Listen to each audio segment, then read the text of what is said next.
Cyber Structures is a cross-platform mod that takes a lot of inspiration from the ASE mod Structures Plus and builds on it with more quality of life elements.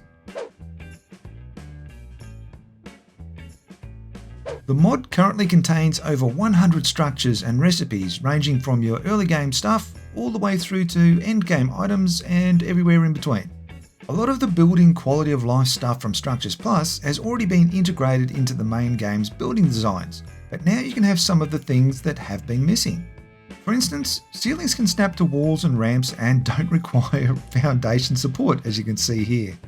Doors have an auto open-close feature that can be turned on or off. Many of the items that replace vanilla stuff have extra storage, as well as the option of locking and pin codes. Most things that have light effects have the option to change not only the brightness, but also the volume on some of them.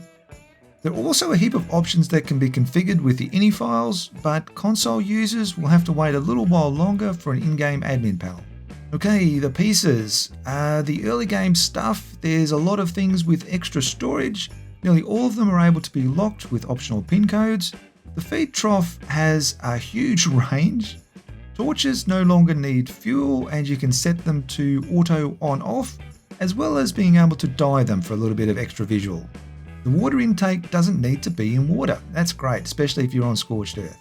The mid-game stuff has a lot of smaller pieces than the vanilla counterparts, again with more storage, pin codes and locking options. The auto turret has an include-exclude option like the tech turrets. The cooker adds a few things, notes being one of them, so you can make custom recipes in it. The omnidirectional lamppost has those light settings that we're talking about, which is great if you find them a little bit too bright. There is a normal lamppost option, but I couldn't get that to place down or even show up. In the tech tier, there's a few alternate versions, things like the trough with a massive range, the transmitter that has a dyno scanner, that is really handy, I love that. And the dedicated storage now allows you to put consumables and even the fertilizer in them. Okay, on to the exciting new stuff in the mod. Now some of these you have to be level 135 to unlock, which means bosses and ascending. The propagator uses the model of a much smaller cloning chamber, and you place cryo dinos inside to breed, but only one at a time. Although the good news with the cryos is that it's compatible with several cryo mods. It uses element as fuel and can be set to hold the eggs or eject them onto the ground, allowing the hatchery to collect them and start incubating. And yes, all creatures produce an egg, even the mammals. There's even a cool hologram of the currently mating dinos, so you can see at a glance which of your machines is breeding which dinos, although it strangely seems to be missing the head. The hatchery collects and incubates eggs down to 1%, after which you'll manually have to hatch them outside of the station. Being able to see the stats before you hatch them is handy when selecting which eggs to keep, and you can even set up filters to help target specific breeding lines, and it provides the Oviraptor bonus to nearby creatures. The mutator gives a guaranteed mutation to offspring. From what I can gather, the pulse effect has to be active when the egg hits the ground, or at the end of the mating when gestation begins. You can chain mutations with extra mutators active at the same time, although I think it caps at 2 looking at that. It also has several other modes that range from breeding unbreedable dinos to increasing the speed at which babies grow up. The vivarium, oh geez, I hope I pronounced that right, passively generates unfertilized eggs, poop, and many other resources by placing cryo dinos inside. The type of resource varies depending on the type, and I think the size of the dino plays a part in the quantity, but I haven't been able to confirm that. You can see which resources have a chance of being generated, so you can experiment with what generates what, and there's also an option to change maps, which results in different resources being available again. All generated resources can only be collected by the aggregator. The aggregator collects and distributes all sorts of stuff to and from all sorts of things, as you can see in the collection and distribution menus. The transfer control unit is designed to set up all sorts of advanced transfers of basically anything to anything that has an inventory with the single click of a button. It even has presets, although I couldn't get those to save, but that's most likely a skill issue on my part. The Omni tool is similar, but is portable and has several other selectable functions like inventory management and the dino scanner. The translocator sends items to other translocators basically anywhere on the map, although it needs a tech generator to work. The dedicated storage intake is a way to unload player and dino inventories simply by touching it and sending resources to any dedicated storage boxes set up for that particular resource. The Tribute Terminal, that's used to convert element and tributes that normally can't be transferred to other servers. The Tech Forge, it instantly smelts metal and burns wood and even converts organic polymer to hard poly, and it only takes 1 metal per ingot. That's great. The Tech Cooking Pot allows you to quickly cook any consumable, dye, and it even makes beer. It also makes twice as much per recipe compared to the other cooking stations. The Laboratory basically is an advanced chem bench that crafts all the stuff you'd normally be able to, just a little quicker and with twice the amount per recipe as the normal chem bench. The Incinerator simply deletes anything you place in it. The Tech Fridge, more storage, longer timers, and also resets spoil timers. That's really handy. It also fills any water containers. The Tech Cloning Chamber, it does exactly what it says. You put a dino in a cryo inside, plus the required amount of shards, and Bob's your uncle. The Repair Station repairs armor and weapons placed inside and allows you to pull the required resources needed from other storage. The Tech Storage Box is a normal storage box that can hold multiple items.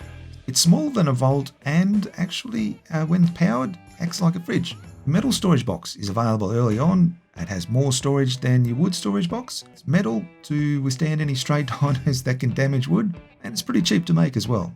There's another version of a Tech Cloning Chamber. I'm not sure what's going on. It functions the same as the normal cloning chamber, but looks like a teleporter pad, and I imagine that's designed to allow larger dinos to fit on. There's a converter which converts vanilla structures and blueprints to their cyberstructures version, or vice versa if desired. The Blueprint Maker converts structures to blueprints, which is handy if you're fond of using mind wipes or want to be able to use more engrams than you have points to spend. The Farmer collects fertilizer from dung beetles and compost bins and distributes it to crop plots. If you don't have a Tech Jenny going, then you'll need kale and soup for fuel. The Gardener collects berries and crops from crop plots.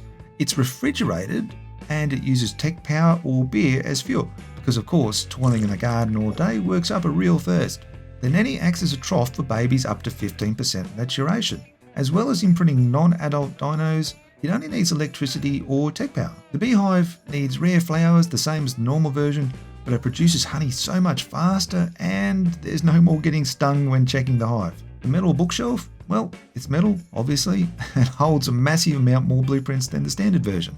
There's an ammo box, and it looks the same as the ASE version, and I'd imagine it's included here simply because it won't be available in the base game until Gen 2 most likely. There's also a tech version of the hitching post, and 3 structures especially for scorched earth with the windmill, water well, and oil pump.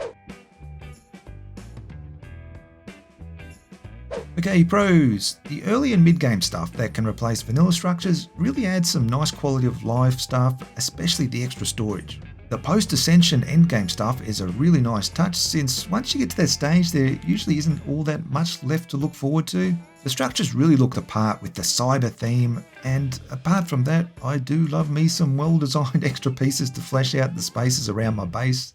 And being able to take a bit of pressure off the breeding programs you'll more than likely have in place by that stage is something I'm sure most players would openly welcome. Okay, cons. I'd like to see a little more documentation for what some of the pieces do.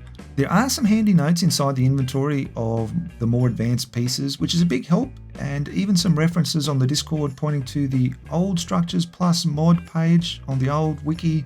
But even then, there's still a bit of trial and error to see which features have been adopted or changed. Many of the pieces I had to play around with alongside their vanilla counterparts to try and see what the differences were.